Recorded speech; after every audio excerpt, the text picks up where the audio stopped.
अस्सलाम वालेकुम। हर programming language के कुछ परमिटिव ब्लॉक्स होते हैं और कुछ रूल्स होते हैं जिनको हमें फॉलो करना होता है और जिसकी बिना पर वो लैंग्वेज कंस्ट्रक्ट होती है। जैसे कि आप डिफरेंट लैंग्वेजेस इस्तेमाल करते हैं जैसे कि इंग्लिश या उर्दू, तो आपको प्रॉपर ग्रामर इस्तेमाल करते हुए उन लैंग्वेजेस का इस्तेमाल करना होता है। इसी तरीके से प्रोग्रामिंग लैंग्वेज के लिए भी हम लोग कुछ रूल्स डिफाइन करते हैं। हमारे पास लैंग्वेज में इन रूल्स को या किसी भी इंस्ट्रक्शंस को लिखने के तरीके को सिंटैक्स बोला जाता है। और अगर हम इन सिंटैक्स के अलावा किसी तरीके से उसको लिखने की कोशिश करते हैं तो कंपाइलर एक एरर जनरेट करता है जिसको हम लोग सिंटैक्स एरर बोलते हैं। इसी से हमारे पास कुछ मज़ीद कंसेप्ट जनरेट होते हैं जैसे कि रिजर्व वर्ड्स। कुछ ऐसे हमारे पास वर्ड्स होते हैं जो कि पहले से ही प्रोग्राम में कुछ ख़ास मायने रखते हैं।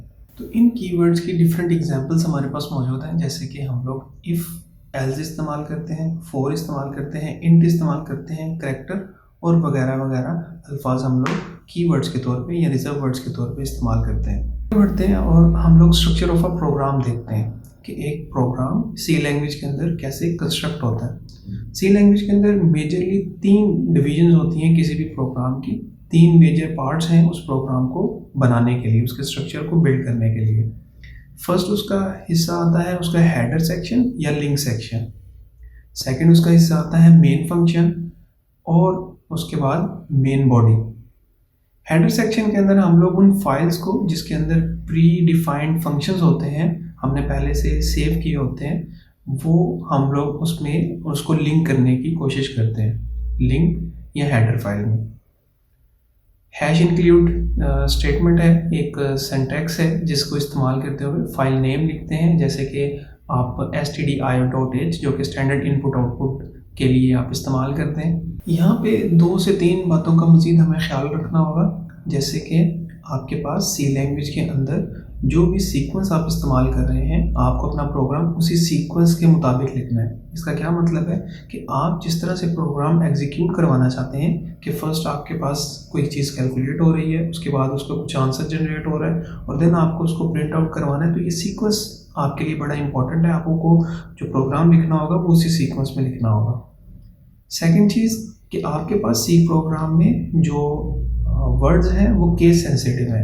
मतलब अगर आप कोई वर्ड कैपिटल लेटर्स में लिख रहे हैं और कोई वर्ड आप स्मॉल लेटर्स में लिख रहे हैं तो वो दोनों वर्ड्स बेशक सिमिलर हैं, जैसे कि अगर मैं इंट लिखता हूँ स्मॉल लेटर्स में और इंट कैपिटल लेटर्स में, लेकिन इन दोनों में डिफरेंस है। तो प्रोग्रामिंग लिखते हुए हमें करते हुए प्रोग्राम के अंदर कुछ ऐसी इंस्ट्रक्शन जो कि मज़ीद मालूमात हमें प्रोवाइड करती है और सिर्फ उसका मालूमात के साथ ही, इंफॉर्मेशन के साथ ही ताल्लुक़ होता है और किसी भी किस्म की एग्जीक्यूशन से कोई ताल्लुक़ नहीं होता। तो ऐसी चीज़ों को हम लोग प्रोग्राम में अपने ऐड कर सकते हैं और एज अ कमेंट ऐड कर सकते हैं। तो हर लैंग्वेज में कमेंट्स ऐड किए जा सकते हैं। इसी तरीके से सी लैंग्वेज के अंदर भी हमारे पास यहाँ पर भी कमेंट्स ऐड होंगे।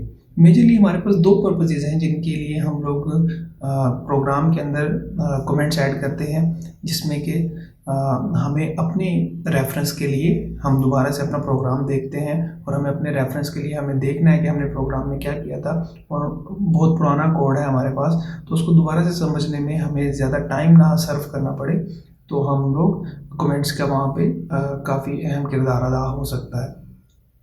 इसी तरीके से किसी और प्रोग्रामर के लिए हम उसको अपना प्रोग्राम समझाना चाहते हैं तो भी हम लोग कमेंट्स की वहाँ पे एडिशन कर सकते हैं। हमारे पास 2 टाइप्स ऑफ कमेंट्स जो हैं वो इस्तेमाल होते हैं सी लैंग्वेज में, जिसमें कि सिंगल लाइन कमेंट और मल्टी लाइन कमेंट को इस्तेमाल हो रहे हैं। सिंगल लाइन कमेंट के अंदर आप एक लाइन के अंदर डबल फॉरवर्ड स्लैशेस के ज़रिए एक लाइन के अंदर कोई भी इंस्ट्रक्शन है उसको अगर आप बयान करना चाहते हैं, कोई स्पेसिफिक चीज़ स्टार्ट हो रही है उसको बयान करना चाहते हैं एक लाइन के अंदर, तो वो वहाँ पे ऐड किया जा सकता है। मल्टी लाइन कमेंट के अंदर आप एक से ज़्यादा लाइन का इस्तेमाल करना चाह रहे हैं, पैराग्राफ की सूरत में वहाँ पे कुछ इंस्ट्रक्शंस या कमेंट्स ऐड करना चाह रहे हैं तो मल्टी लाइन कमेंट्स का वहाँ पे इस्तेमाल किया जाता है। तो ये मेजरली हमारे पास कमेंट्स की यहाँ पे डिटेल्स हैं।